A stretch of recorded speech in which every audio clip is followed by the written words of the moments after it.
Nueva jornada de lluvia la que hemos tenido en este jueves, aunque el fin de semana parece que nos va a dar una tregua justo para ver el último partido del Mérida en casa, acaba la liga, y para disfrutar de ese Food Truck Festival, que son 15 camiones con comida que van a aterrizar o a aparcar, mejor dicho, en el Teatro Romano de Mérida, en las afueras, en el parque, y nos van a degustar platos de todo el mundo. Buenas noches, bienvenidos a este tiempo de En la Picota, en Televisión Extremeña. Nos disponemos a analizar lo que pasa a nuestro alrededor, sobre todo un día de buenas noticias para la Junta de Extremadura, porque ha podido recibir ya o a tener acceso, mejor dicho, a los 66 millones del Fondo de Liquidez Autonómica. Vamos a hablar de este tema, pero también de otros asuntos. Hoy lo hacemos acompañados de Pepe Pérez Garrido. ¿Cómo estás? Muy bien, Fran. Menos mal que no hemos ido al Rocío, porque los pobrecitos que van caminando, los peregrinos, este año no van con el polvo del camino, van con los barros del camino. Totalmente. Nuestra compañera me ha enviado una digamos, versión distinta sí. No sé si la has visto.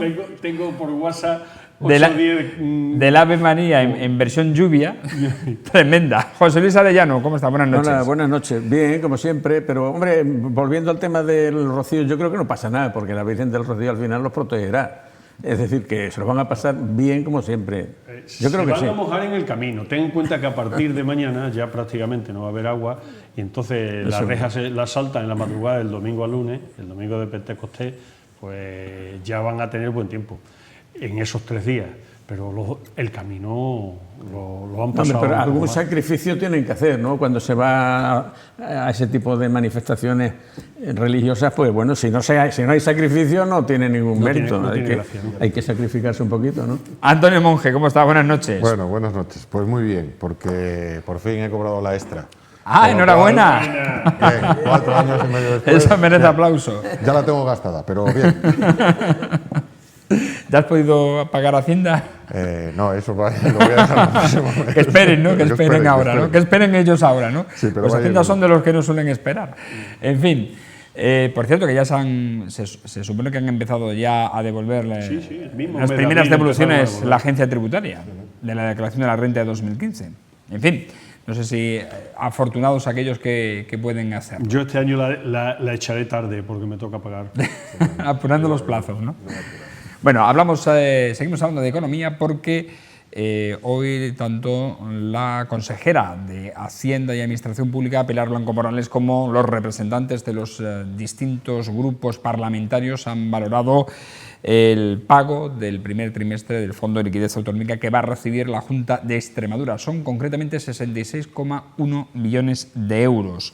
La formalización, esto va a avalar la formalización de un préstamo con el Instituto de Crédito Oficial, con Enelico, con cargo al Fondo de Financiación de las Comunidades Autónomas, dentro del compartimento de este Fondo de Liquidez Autonómica.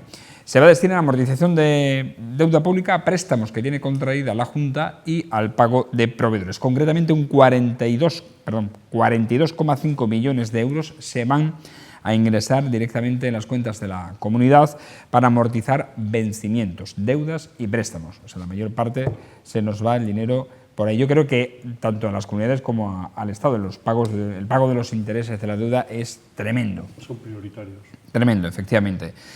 Otra parte, 9,95 millones a financiar la devolución de las liquidaciones negativas de 2008-2009 y 13,69 millones a financiar el objetivo de déficit. Se van a destinar directamente al pago de proveedores. Con esto se podrá saldar con este pago a proveedores las deudas que tiene contraída la Administración Autonómica con los proveedores en el mes de julio, que llevan ya pues bastante tiempo, como saben, sin cobrar. ¿Qué te parece, Pepe? Me parece bien que venga el dinero porque ya no lo habíamos gastado antes. Este es el problema que pasa con la deuda, cuando se hace ahí déficit acumulado año tras año y se acude a deuda para financiar ese déficit, al final hay que pagarlo. Si es que no se nos olvide que todos los préstamos al final hay que soltarlos y hay que pagarlos y al final hipotecamos el futuro de hijos y nietos.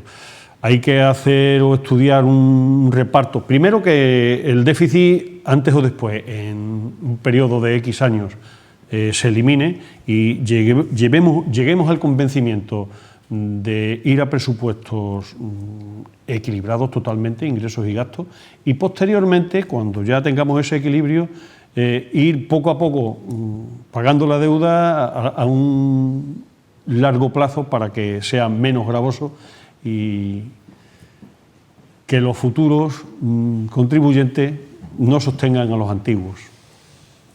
Antonio. Pues parece mentira, pero yo estoy de acuerdo con él, con Pepe. No me digas. Sí, lo que sucede es que la ley no lo permite. Porque lo prioritario es pagar la deuda, además de no tener déficit. Es decir, ese ajuste que planteas tú de decir, bueno, vamos a tomárnoslo en serio y vamos a tener déficit cero. ¿Vale? Y para conseguir tener déficit cero no vamos incrementando la deuda, pero la dejamos sin pagar. Claro, es que tenemos unos compromisos previos, con lo cual, en el momento en que nosotros los presupuestos tengamos una parte de deuda que es obligatorio y prioritario pagarla, pues eso nos resta, con lo cual nos impide cumplir las partes sociales con las cuales estamos comprometidas, porque una parte importante va a la parte prioritaria, que es el pago de deuda frente al pago de los servicios sociales. Entonces, hombre, una moratoria, que es lo que se está pidiendo a la Unión Europea, es decir, por un lado, tener un reajuste de manera que el déficit vaya mermando de una manera progresiva y no de una manera fuerte y brutal, con cortes brutales, es decir, bajar 2 puntos el déficit, cuando venimos de un déficit del 6%, bajarlo en un año al 3%, eso significa que hay gente que lo va a pasar muy mal, porque se tiene que cortar de una manera tajante, ¿no? Lo que se pide es que efectivamente el déficit vaya disminuyendo, pero también que haya una moratoria en el pago de la deuda y haya más facilidades en el pago de la deuda, ¿no? Eso es lo que se pide desde ciertos sectores, ¿no? Y la Unión Europea, o bueno, el gobierno alemán, pues impone su criterio y tal. En contrapartida, o en realidad, lo que hace el Estado con las comunidades autónomas es prácticamente lo mismo. O sea, aprieta. El gobierno alemán y la troika. Claro, bueno, pero esto es como en todos los trabajos, ¿no? Cuando tú te quieres sacar al muerto de encima, tú la patada la echas para arriba y le echas la culpa al otro, ¿no? Y la troika dirá que, claro, que el problema son los mercados internacionales, porque la moneda, porque no sé qué, es decir, aquí nadie tiene la culpa, o sea, todo actúa porque no sé, las cosas pasan, ¿no? Entonces, pues bueno, es bueno porque se van a pagar proveedores, con lo cual todas esas partes, al menos esa parte quedaría cubierta y sobre todo, sí, es cierto que, como dice el Ejecutivo Regional, que se ha aprobado con este adelanto el plan de ajuste, pues el tema de los presupuestos va a empezar a correr y van a empezar a poder ejecutarse, claro, a poder ejecutarse los presupuestos que se han aprobado, con lo cual, bueno, en ese sentido. Esperemos, por cierto, que en la negociación del objetivo de déficit, cosa que el ministro de Economía era contrario a ese ofrecimiento de 2 años de moratoria, sino dejarlo en 1, alivie un poco las arcas y también impida más recortes, que por cierto, Margallo, ministro de Exteriores, ha dicho que se han pasado 4 pueblos. Claro. Ha sido el disco lo del gobierno. ¿Es el mismo ministro? De Rajoy. Sí, sí. José Luis. Bueno, yo pienso que todos los refranes son buenos y hay uno que dice que entre todos la mataron y ella sola se murió. Entonces, ¿qué quiero decir con esto? Que es un problema que se suscita no solo a nivel institucional, a nivel de autonomías o de ayuntamientos, sino en la misma sociedad, en la familia, ¿eh? Con respecto a lo que ha dicho el señor Margallo, yo creo que lo ha dicho de una forma que le ha salido del alma porque el hombre lo ha sentido así. Aunque luego ha querido rectificar diciendo que, bueno, que lo de que se habían pasado 4 pueblos no era el gobierno español, sino que había sido el gobierno de Europa, exactamente. Pero bueno, en fin, ¿qué quieres que te diga? Que yo me alegro muchísimo de que, hombre, de que el gobierno sea consciente de que las comunidades autonómicas tienen sus compromisos económicos y tienen que pagar y, lógicamente, oye, si han mandado 66 millones, yo creo que debían de haber mandado 120, no 66. Pero bueno, efectivamente. Pero lo que pasa es que hay que irse educando a todos los niveles, ayuntamiento, autonomía y claro, Estado central. Yo recuerdo que antiguamente siempre en el ayuntamiento iba con déficit. Hubo un momento con los intereses asfixiaban de una manera tremenda. Empezaron a bajar los intereses, se refinanció la deuda y ese ahorro que tenías en intereses, en lugar de dedicarlo, a lo mejor, a amortizar, aunque no lo hagas todo, parte de la deuda, seguíamos con déficit, pero decíamos, ¿qué me he ahorrado? ¿2 millones? A gastarlo en otra cosa. Esa cultura es la que tenemos que ir teniendo. Que no sea suprimir servicios que se le den a los ciudadanos, ni recortar hasta límites insospechados, pero vamos a hacerlo con conocimiento, puesto que ahora tenemos unos intereses de los préstamos, de las deudas, prácticamente de cero, que ya que no se pagan intereses, dediquémonos a la deuda, y si hay una parte que haya que dedicar a cuestiones sociales, dedíquense, pero con conocimiento. Y si se puede conseguir que ese pago de deuda, una vez que tengamos la educación necesaria de ir amortizándola en condiciones, sin que se generen más déficit, yo creo que en ese momento sí se podría conseguir que en lugar de pagar una deuda a 20 años, pues se pueda pagar a 30, que era lo que hacíamos, vamos, que se hizo en el ayuntamiento, estamos hablando de los años 90. De todas maneras, Pepe, siempre ocurre una cosa, es que siempre o casi siempre hay casos que son imprevistos, cosas que surgen sin que tú las esperes, y son cosas que tienes que atajarlas, que tienes que darle una solución. Entonces, claro, porque yo digo una cosa, ningún ayuntamiento, ningún padre de familia y ningún gobierno de ningún país, creo yo, gasta por gastar alegremente. ¿Por qué? Pues porque hay unos presupuestos que controlar, hay unos ingresos, sabes hasta dónde puedes llegar, pero luego vienen los imprevistos, y los imprevistos son los que te llevan luego a la demora y otras veces son las campañas electorales. Bueno, sí. Que llega la campaña electoral y buscas tú los imprevistos como tú quieras, buscas sacar dinero debajo de las piedras para... Sí, pero el problema general no es siempre el de las campañas, ¿no? De las campañas es una vez cada 4 años y no siempre debe ocurrir. En este año no bueno, tanto, o cada 4 meses, ¿vale? Cada 4 años serán las municipales, pero no me habéis dejado terminar. No me habéis dejado terminar. Hay que saber... Hablaremos también del dinero del poco acuerdo que hay hasta en eso, de los partidos políticos, de los grupos parlamentarios para el ahorro en las elecciones del mes de junio. Sí, bueno, hablamos de otra cuestión porque hoy en el diario Hoy han publicado un artículo sobre la relación contractual que mantenían diferentes instituciones con la consultora Sirga 21, de la que era propietario el exdiputado del Partido Popular Vicente Martínez Pujalte, cuya actividad ha sido denunciada por la Fiscalía de Valladolid. Concretamente se refiere a la vinculación contractual que tenía con la Confederación Regional de Empresarios, que pagaron por informes 198.831 euros, las cámaras de comercio de Cáceres y Badajoz y el Consejo Económico y Social de Extremadura. Concretamente, la CREX fue el órgano que más dinero gastó, como hemos visto. La Cámara de Badajoz pagó a esta consultora por 3 trabajos cantidades de 5.800 euros, 11.600 y 5.310. La Cámara de Comercio de Cáceres 5.800 por otro informe y el Consejo Económico y Social de Extremadura 6.200 euros. Resulta curioso que un órgano como el Consejo Económico y Social de Extremadura, que emite informes, contrata a otra empresa para precisamente emitir otros informes. Empezamos por ti, Antonio. Eso es como... Pues, hombre, yo no sé, pero aparte de los informes, si los informes fuesen por escrito y fuesen reales, bueno, yo creo que ahí habría, incluso tendría, bueno, pues una cierta justificación. Se entendería que el señor Martínez Pujalte era tan bueno en la realización de los informes y aportaba tanto que merecía la pena el gasto. Ahora bien, los informes y estas reuniones, como no sé si es este el caso, pero cuando salió otra vez la noticia eran charlas tomando un café y cuestiones de ese tipo, pagar, pues no sé, 198.000 euros o lo que sea por una charla de café para que te asesores sobre el tema X, yo creo que es muy poco justificable.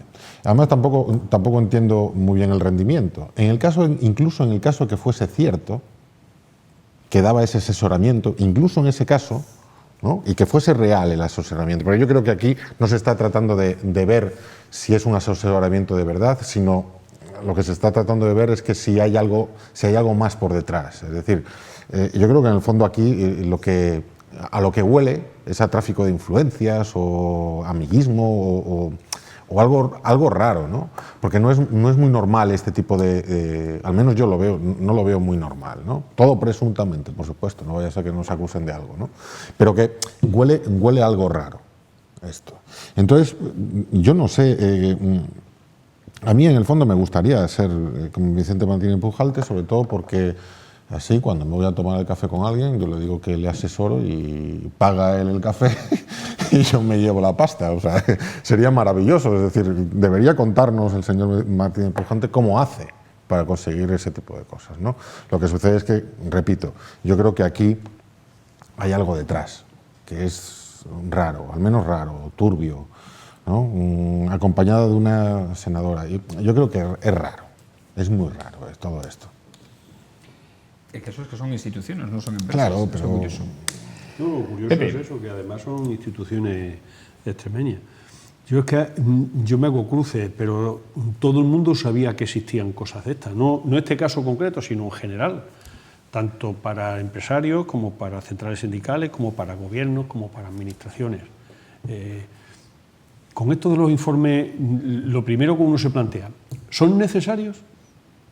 Es lo primero que hay que plantearse. Si son necesarios, solicítense, pero solicítense no a la asesoría del amigo, sino ¿se ha buscado la mejor asesoría o no se ha buscado la mejor asesoría?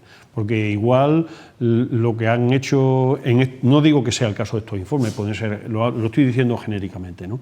Siempre hemos oído hablarlo del corta y pega, de que te piden un informe sobre la inmortalidad del cangrejo, tú te metes en Google, te metes en Internet, buscas 10 páginas que te digan cualquier cosa, copias, pegas, sueltas el informe y pones la mano para cobrar. No sé si será el caso, ¿eh? Entonces, ¿se ha buscado la mejor asesoría con limpieza de criterios, en el sentido de se ha dado oportunidad a la mejor, a la que más sabe, a la que más entiende, a la que menos cobra? Y luego, ¿han sido provechosos o aprovechables esos informes? ¿O son simplemente una justificación, como muy bien decía Antonio, de tratos de favor? Eso que lo decida la justicia y si lo han hecho de mala manera y se han gastado mal el dinero público, que caiga la ley sobre ellos.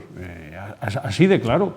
Yo cuando he estado en algún cargo, entre comillas, que no más que cargos son cargas, que tiene una cierta responsabilidad económica o de Hacienda o de algo, hay que ser más cuidadoso con lo ajeno que con lo propio. Con lo propio uno tiene cuidado de su bolsillo, de su economía.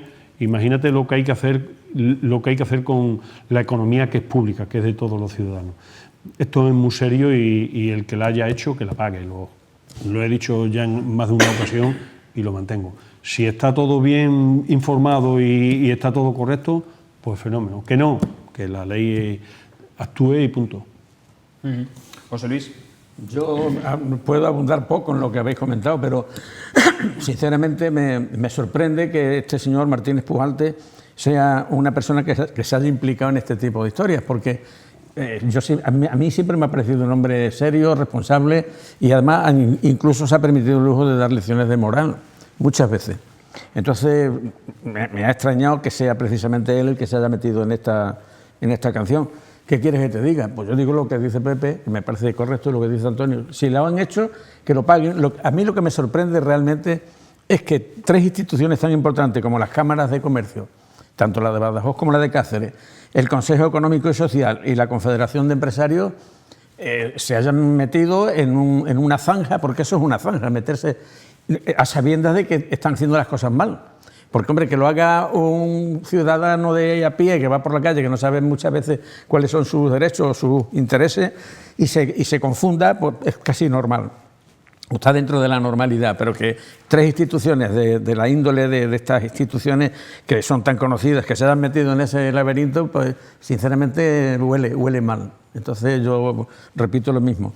Sí, que lo investiguen, y si efectivamente se puede demostrar que han metido la mano donde no debían, pues que carguen con las culpas, porque estamos aquí hablando de 198.000 euros, que hoy cuando decimos 198.000 euros parece que estamos hablando de calderillas, pero casi 200.000 euros, mucho dinero.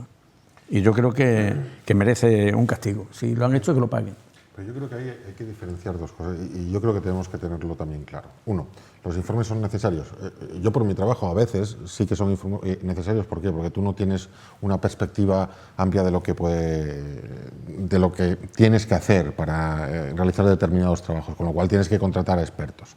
Puedes preguntar verbalmente, pero si lo quieres tener más reflexionado y tal, pues claro, obviamente pides a alguien que te haga un informe y tú se lo pagas. Pero claro, un informe que tú después puedas justificar, ¿no? Porque claro, yo no puedo pagar a alguien por irme a tomar un café con él y que me cuente, porque yo no tengo manera después de justificar eso. Y entonces ahí entra la duda. ¿Sí? Y yo no estoy diciendo ni tan siquiera que el hombre lo haya hecho pues, de una manera oscura, ni mucho menos, ¿no? Eso es lo que pensaría cualquier ciudadano que lo escucha. Dice, aquí hay algo turbio, obviamente. Pero puede ser incluso que sea honrado y que sea la forma habitual de actuar en las consultoras. Es decir, cobrar por tomar cafés. Pues no lo sé. Pero bueno, yo en todo caso creo que eso, pues, hombre, es muy discutible y es raro. Yo entiendo también que tendría que tener un contrato de iguala. Claro. La iguala que tienes con el médico, con los abogados, con legalitas, eso pues, sería también una iguala también de este tipo, hay otra cosa que yo creo que raya también en el esnovismo. Es decir, los informes a los que hace alusión es sobre comercio interior de Extremadura, ¿no? Era un título algo así del informe. Análisis y estrategias para el comercio interior en Extremadura. Vale, plan estratégico de comercio minorista en Extremadura, el comercio exterior y la internalización de la economía en Extremadura y estudio fiscal de Extremadura, efectos de internacionalización de la empresa extremeña. ¿Qué digo yo? Que el señor Martínez Pujarte, extremeño no es, pero tendrá muchos amigos en Extremadura que le contarán, supongo, ¿no? Porque, me refiero, los informes son, a ver, el comercio minorista aquí en Extremadura. Yo no sé hasta qué punto él tiene idea de cómo es el comercio. A lo mejor es cazador y viene con cierta frecuencia a cazar por aquí. Tú ahí la tiras de... Digo yo. Que a lo mejor la parte de internalización sí que podría tener conocimientos, no lo sé. Pero que me refiero, incluso los títulos de los informes son raros. Autóctonos, ¿te refieres a ellos? Que son demasiado autóctonos para que lo haga una es demasiado específico para hacer una asesoría que no está en Extremadura, ¿no? A mí en algunas ocasiones me han mandado correos o WhatsApp con citas del BOE o del Boletín Oficial de alguna comunidad, concretamente de la Andalucía, con unos nombres tan raros como averiguar... ¿Qué te digo yo? Te digo una tontería. El RH de los negritos de Camerún o algo de eso. Y daban subvenciones por eso. Es lo mismo. Hay un descontrol en algunas cosas que parece mentira. Claro, luego vienen los déficits que hablábamos antes, luego vienen los problemas. En estas cosas no hay que gastar el dinero. Bueno, pero, a ver, si no son necesarias. Sí, las cámaras de comercio no tienen, en realidad, no son públicas en el mayor... O sea, es sentido, una institución... Sí, depende de es una asociación empresarial, por decirlo de alguna manera. Pero ahí ya tendrá que responder ante... porque estás sí o sí, pero... Sí o sí, pero me refiero que eso ya tendrán que responder ante sus asociados o sus miembros, ¿no? Porque las cámaras de comercio, ¿ante quién responden? Yo estoy en la Cámara de Comercio y tenía además varios votos para la Cámara de Comercio por distintas empresas que represento y nunca he sabido para qué sirve la Cámara de Comercio, sinceramente. La única vez que solicité fue una ayuda, una bolsa de viaje que te dan para hacer un tema exterior fuera y tal hace ya unos años y lo denegaron. O sea, que es que ni eso. Por eso digo, sinceramente, no sé. Pues no sé. Sí sé que está para colocar a ciertos amigos o hijos de. No. Y entre ellos está, y no tengo pudor en decirlo, un ex compañero mío de carrera, que es el hijo de otro que fue presidente de la asociación de la CREX. Bueno, y está el hijo metido en la Cámara de Comercio. Fran, ya cumplen una labor social como otra cualquiera. Se parece más a la corona que a otra cosa, ¿no? Se heredan los puestos. Pero bueno, vuelvo a insistir que ahí está y que seguiremos al tanto de lo que ocurre precisamente con este hecho. Hay diferencias. Fíjate que hay instituciones y hay instituciones. Hemos leído esta semana... Yo es que me he quedado admirado. Ha venido nuestro rey, Felipe VI, ha venido a Yuste, a la entrega de los premios Carlos V, ¿no? Y habréis leído, como yo he leído, que en el viaje de vuelta, que lo hizo por carretera, paró en la puerta de Extremadura, en el restaurante donde yo tomo café cada vez que voy a Madrid. Mucha gente, sí. Y su comida fue el menú de 11 euros. Este fue el restaurante donde tanto la bufanda de los equipos extremeños. Efectivamente. Sí, y las banderas. ¿Qué diferencia de...? Pero tampoco pagó él, seguro. Seguro que no pagó él. Pagó, no sé, uno de los amiguetes que iba con él, que pagó los 11, iban 11 creo, 11 personas. No, pagó su jefe de seguridad según la crónica que yo he leído. Eso sale de los presupuestos. Si al final es lo mismo, si el dinero sale del erario público. En cualquier caso, lo he comentado únicamente como comparación. Sí.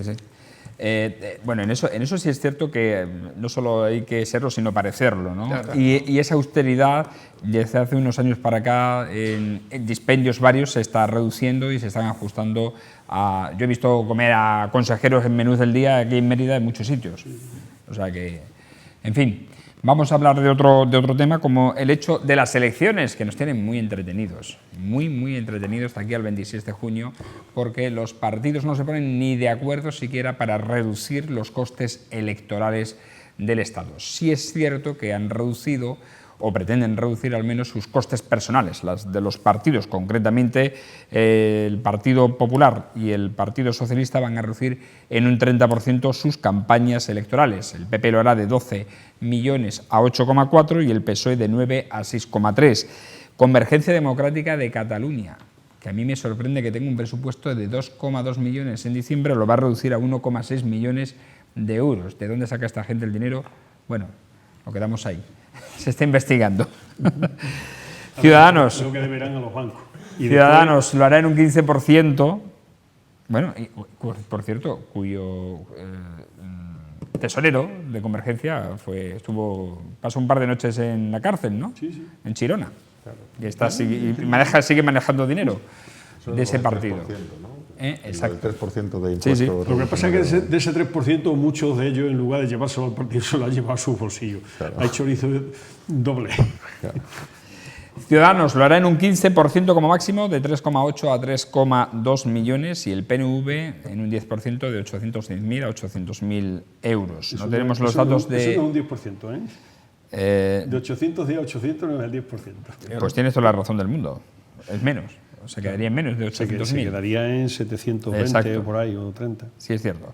Lo que sí es cierto es que se han comprometido también tanto Pedro Sánchez como Albert Rivera en reducir el mailing, que se llama, de 0,18 a 0,15, la subvención que recibirán por el envío de papeletas a casa. Se han manejado muchísimas hipótesis, como la de meter todas las papeletas en un solo sobre para llevarlas a los domicilios. No se han puesto de acuerdo. Y tampoco en la estructura del gasto electoral que tiene el Estado y que cuesta 130 millones de euros, que es lo que nos va a costar las elecciones de nuevo del 26J. José Luis. Bueno, yo sinceramente no estoy de acuerdo en que se hagan esos gastos tan exagerados. Yo creo que, primero porque, vamos a ver, la campaña, lo que yo decía antes, o me rectificaba aquí Antonio, si hace 4 meses que hemos tenido una campaña electoral, si sabemos de sobra quiénes son los que están en la derecha, en la izquierda, en el centro, en la extrema derecha y en la extrema izquierda, y conocemos a los personajes, ¿qué necesidad tenemos otra vez de gastar dinero, de mandar sobres, si luego realmente los sobres llegan a casa y se tiran a la papelera? Porque generalmente el individuo, cuando llega el día de las elecciones, va a su colegio electoral y allí coge la papeleta que le interesa y punto. Luego, yo no entiendo a qué viene esa cantidad de millones gastadas inútilmente. Hay personas mayores que la llevan, muchas que la llevan de casa. Bueno, las personas que tengan deficiencia física o tengan algún pequeño problema, pero generalmente el 90% de la ciudadanía está en perfectas condiciones físicas, ¿verdad? Porque no hay ningún problema en ese sentido. Entonces, a mí estas cantidades yo las leo y a mí sinceramente me da repugnancia. Que se gasten 130 millones como se gastaron la otra vez, que fue la primera vez hace 130 millones es el coste estatal, ¿eh?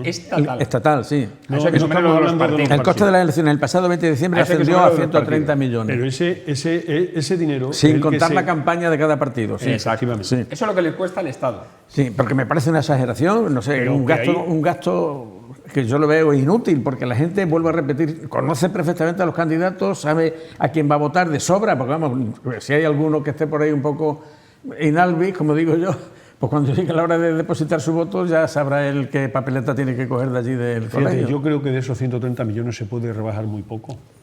Pues yo pienso que sí. Yo creo que de los 130 millones, piénsate. Hombre, del mailing sí. Del mailing sí. El mailing que hace... El mailing son 40 y tantos millones de euros. El resto ya sí pertenece a estructura de mesas, etcétera, de organización de las mesas electorales y tal. Lo que hace yo leí el 42 millones pertenecen a mailing. Lo que hace Las el Estado subvenciones es que da el darnos Estado a una los papeleta partidos. a todos los que tenemos derecho a voto para que sepamos, recordándonos. Yo la tengo de toda la vida, siempre me la mandan en todas las consultas electorales y siempre es la misma. El mismo colegio, el Federico García Lorca, en la calle Calvario. Siempre, continuamente, o sea, todos los años. La del censo. Yo creo que ese es el único mailing que se... Bueno, ese y el del voto por correo, la cantidad de certificados que hay del voto por correo.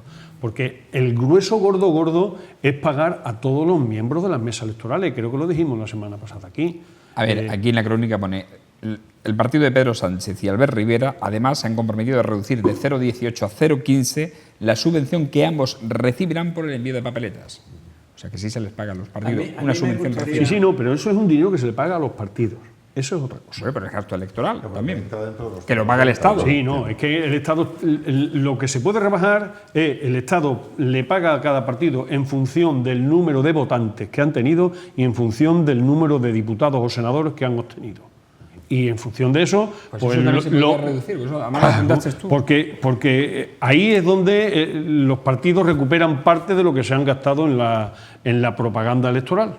Y las indemnizaciones que van a recibir sus señorías por estar estos 4 meses. No sé si lo sabéis, los que no están en la Diputación Permanente, que van a seguir cobrando los que están en la Diputación Permanente. Todos, realmente van a cobrar todos. Son 100 y pico de diputados en el Congreso de Diputados los que están en la Diputación Permanente. El resto que no están van a cobrar 8.000 y pico de euros de indemnización por estos 4 meses de trabajo. De no trabajo, ¿no? Me gustaría hacer una observación. Vamos a ver, si estamos viviendo ya en una sociedad que prácticamente el tema de la informática llega a casi todos los hogares, a un porcentaje importante. Digital. Sí, pues porque no se le da la posibilidad a la persona que tiene que votar hacerlo por internet, porque mucha gente tiene internet en su casa y eso se puede controlar perfectamente. Nos evitaríamos el follón que estamos teniendo y el gasto innecesario. Y en segundo lugar hay otra cuestión que es importantísima. Ayer lo estaba diciendo la televisión a nivel internacional. En Inglaterra, en Francia, en Bruselas, en Norteamérica, en 50.000 sitios, hay muchísimos españoles haciendo cola para poder votar por correo. Se tiran horas enteras y muchos incluso tienen que desplazarse a 300 kilómetros para poder votar. A mí eso me parece una aberración, pero lo entiendo. ¿Por qué lo entiendo? Porque generalmente el voto de la persona que está fuera de su país, generalmente digo, va a ser un voto de izquierda. ¿Por qué? Pues porque ha tenido que emigrar y normalmente la gente cuando emigra es porque está necesitada y generalmente el emigrante está más al lado de la izquierda que al lado de la derecha. Entonces, ahora es así, pero ¿quién dice que pasa mañana? La migración tenía apellidos, pero bueno. ¿Quién dice que pasa mañana no va a ocurrir al contrario? Pero es algo que mejoraría la situación. La reforma del voto exterior, creo recordar, si no me equivoco, Ahí fue una el reforma socialista. del PSOE. Y del voto rogado. Y del voto rogado, con lo cual o sea, le hizo yo no sé ahí...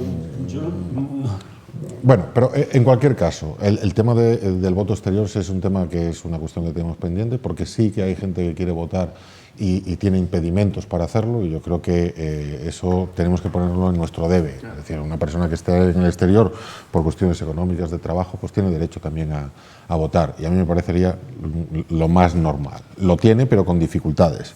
Con respecto a los gastos, hombre, lo que sí es cierto es que con el tema del mailing, es que para un cierto sector de la sociedad, sobre todo personas mayores, yo que soy interventor en mesa, todas las elecciones, sí que van ya con la papeleta, sobre todo para la del Senado, porque la del Senado es complicada.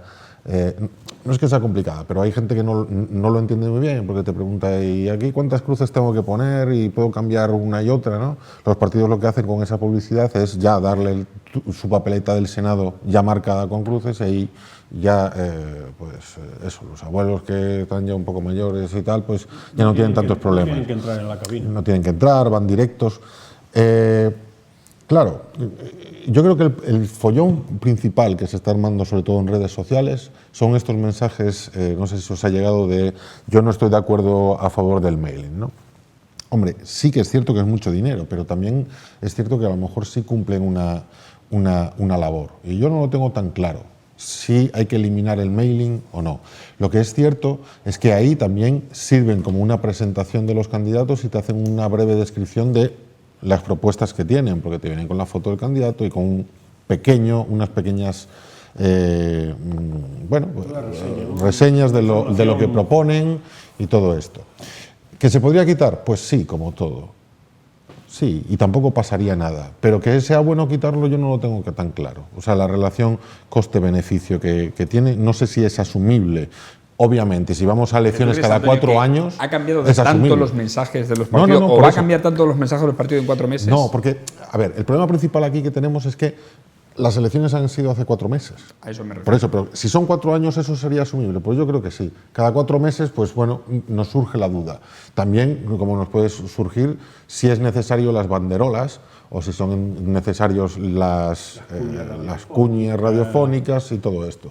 Yo, mientras que lo pague cada partido, se pague lo suyo y no represente, exceptuando lo del mailing, no represente un gasto para las arcas del Estado y sea el partido el que lo pague, yo en principio, un partido político tiene sus cuentas, tiene sus ingresos y tiene sus gastos. Aquí estamos hablando de esos 130 millones que se gasta el Estado.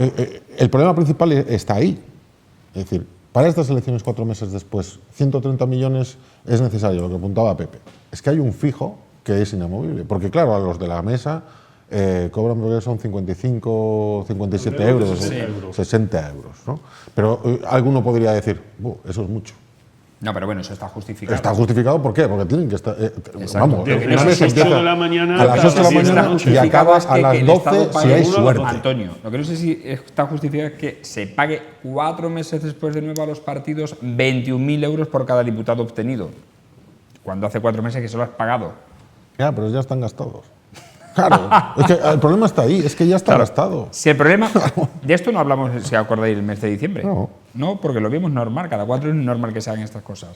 El debate se genera porque 4 meses después no se puede incurrir de nuevo en los mismos gastos, cuando sabemos que, además, bueno, el resultado nunca se puede decir que es predecible, ¿no? Pero va a ser algo parecido. En cualquier caso, el resultado tampoco debe influir en este tema. Pero cuando lo hemos hecho hace 4 meses, hemos pagado diputados, hemos pagado ahora las indemnizaciones de los diputados, es decir, volvemos a generar doble gasto. O sea, esto, si el partido es una empresa, es un año de beneficio para un partido. Exactamente. Pero ¿eso por qué surge? Porque lo que no se puede permitir es que un Congreso en 4 meses no haya podido, o sabido, o querido ponerse de acuerdo en algo que en principio debería ser... Y que la gente está muy cabreada por esto. Claro. A ver, me refiero... Porque fijaros que antes hemos estado hablando de recortes, de pago de deuda, de déficit, de recortes sociales, que es tal, que no se... Y esto se gasta... O sea, aquí ni se discute. Bueno, sí se discute, pero no se llega a un acuerdo entre los partidos.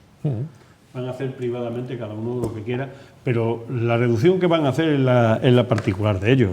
Van a rebajar los costes de banderola, van a rebajar los costes de cuñas, me imagino que darán menos mítines, con lo cual, porque cuando da un mítin vale un dinero, el traer. Yo creo que es de lo que menos vale, en porcentaje. O sea, cuñas, banderolas y tal, porque si te das cuenta...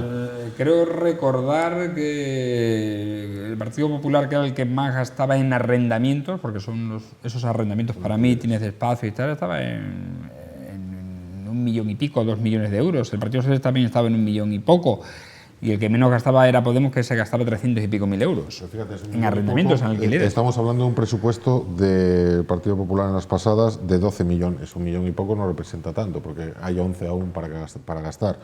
Igual de 9 millones, 1 millón y algo, pues en mítines, ¿no? Yo creo que además no rinde. El concepto también que tenemos de elecciones es un concepto del siglo XX y estamos en el siglo XXI. Un mítin, en realidad, es una obra, es un acto de Eucaristía, es como una misa. Sí. Me refiero, ¿quién va a un mítin? Antes, en la transición, podías ir a mítines de diversos partidos, pero ahora un mítin va los tuyos.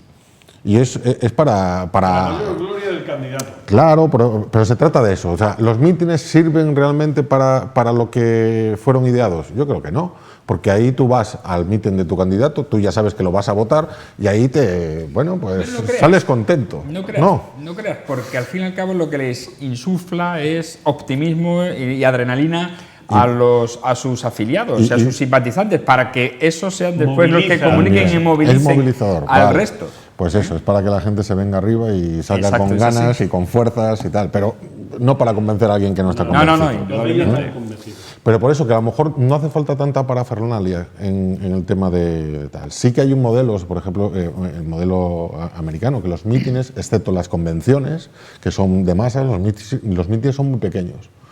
Son actos pequeños, no llenan estadios, excepto la convención republicana y la convención donde se elige al candidato a presidente, que ahí sí, ahí lo gastan todo lo gastable, porque salen en la televisión, por todo esto, pero después...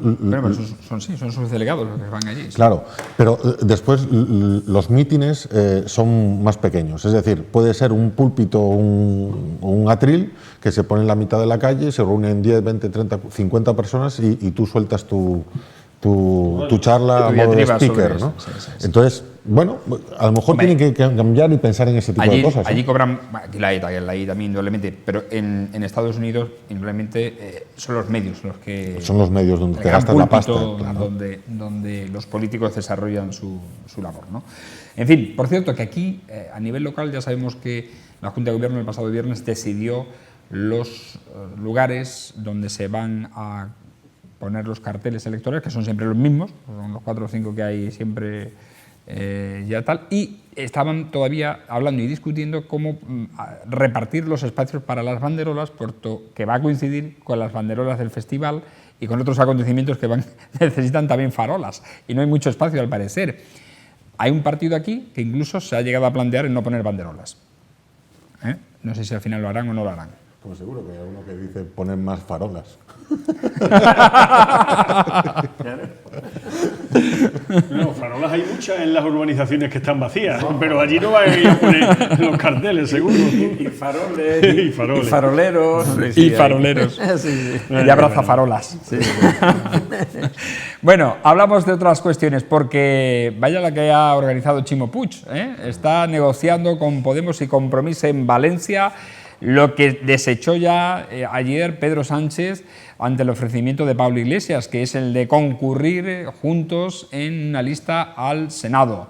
Chimo Puig habla de que quieren, y Compromís, Mónica Oltra, que es la que ha, digamos, soldado la iniciativa, quieren desbancar a la mayoría que obtiene el Partido Popular en el Senado. En las últimas elecciones el Partido Popular obtuvo 9 senadores, 2 el Partido Socialista y 1 Compromís. Curiosamente, 1 Compromís habiendo obtenido más votos que el Partido Socialista. A ver, aquí, ¿qué nos puede decir Antonio sobre este tema? ¿Qué opina? Yo creo que cuando uno es político, tiene que entender efectivamente de política y tiene que saber con quién hace sus pactos y sus alianzas y sus propuestas, igual que el programa, pero también tiene que saber cuáles son los momentos adecuados para hacer determinadas cosas. Y este momento no es el adecuado dentro del periodo preelectoral o electoral en el que estamos, no es el momento adecuado para hacer determinadas apuestas, propuestas o determinados pulsos, ¿no? Yo no digo que tenga razón Chimo Puig o no, y en que electoralmente tenga sentido o no para el PSOE valenciano, porque pueden haber echado sus cálculos y haber visto que les compensaría hacer esa alianza. Hay que tener en cuenta que están en el gobierno con Compromís, no son enemigos en principio, sino que en Valencia son socios de gobierno. Pero lo que sí es cierto es que no es el momento adecuado, porque esto, que podría tener una buena intención, y no digo que no la tuviese, en realidad lo que significa es un pulso al secretario general de tu partido a nivel federal. Sí, sí. Con lo cual le estás haciendo la puñeta. Sí, sí, sí. Eso sí. Estás metiendo a Pedro Sánchez en otro nuevo problema. Claro, y le estás metiendo, con lo cual no es el momento. Son igual que las declaraciones de Guillermo el otro día, cuando saca a la palestra el tema de Susana. Vamos a ver, no es el momento. ¿Que todo el mundo lo pueda llegar a pensar? Sí. Bueno, pero tú, ¿para qué sales diciendo eso? También. Bueno, pues un político sabe que a una pregunta nunca hay que responder.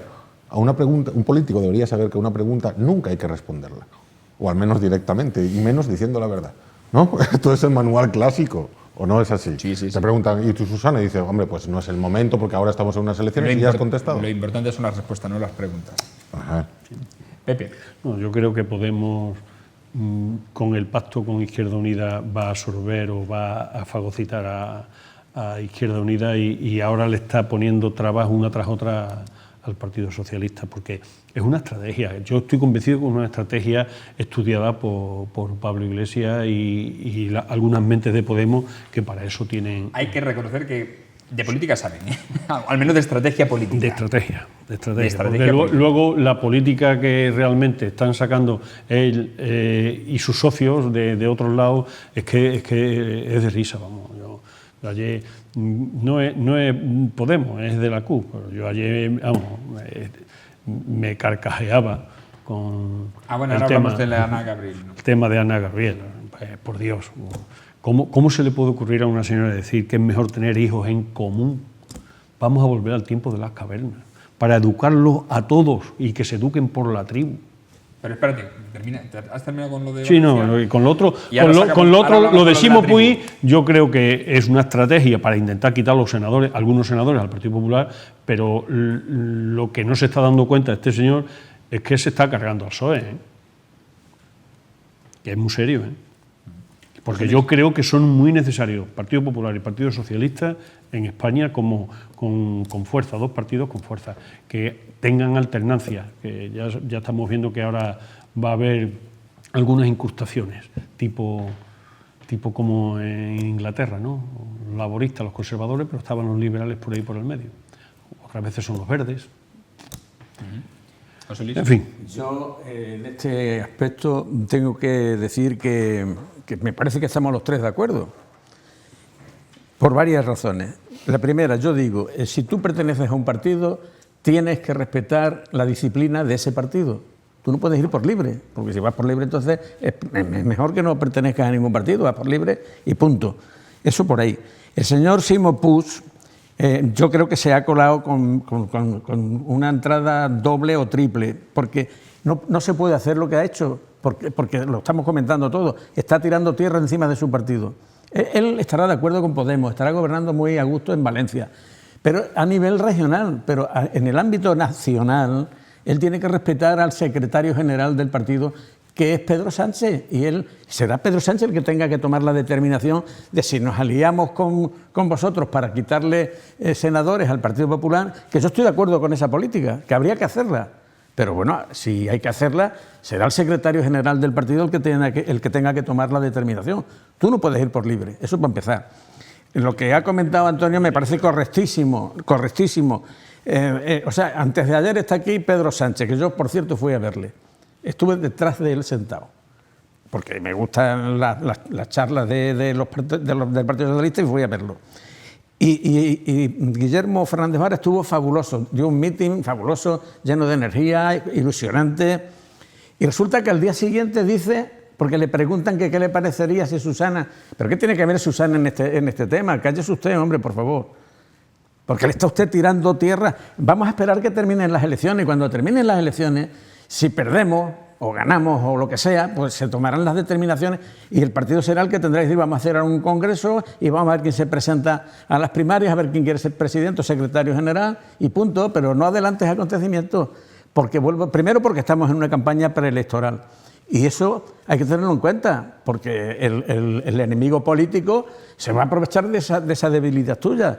Entonces yo lo tenía que decir aquí, yo estoy negro por dentro, yo no pertenezco al partido, pero me ha fastidiado mucho escuchar ese tipo de cosas. Hay que ser más prudente y sobre todo, vuelvo a repetir, estando en una campaña preelectoral como estamos ahora.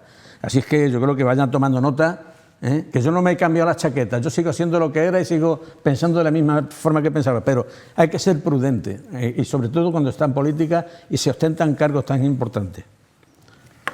Hablamos ahora sí de Ana Gabriel. Tú ya has dicho algo... No, yo he comentado lo que tenía que decir. ¿Sobre la tribu? Vamos, el mismo partido que hace una semana estuvo hablando de compresas y tampones, ¿verdad? O sea, que produce risa, vamos, por otra cosa. El hecho de volver al tiempo de las cavernas, un partido que se dice progresista lo que está haciendo es no progreso, sino regreso. Están volviendo para atrás.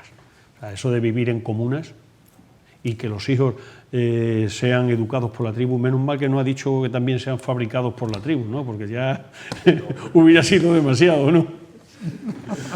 En fin, que el modelo normal que tenemos de toda la vida es un modelo pobre. Yo es que es para reírse, porque otra cosa. Yo creo que hay que profundizar el modelo y la producción, ¿verdad? La producción es interesante. Bueno, señores, que nos vamos, que no hay tiempo para más. Agradecerles como siempre su atención y, por supuesto, agradecer su presencia a Pepe Pérez Garrido, gracias. Gracias. A José Luis Arellano, gracias. Vale, muchas gracias. Y a Antonio Monge, gracias. Hasta la próxima semana. Y a ustedes le emplazamos mañana a una nueva edición de La Picota, desengrasante, de política. Vamos a hablar de otra cuestión. No sin antes recordarles que estamos en las redes sociales, en Televisión Extremeña, en Facebook, en Twitter, en TV_Extremeña y en YouTube, en Televisión Extremeña, en el canal donde pueden ver programas como este. Buenas noches.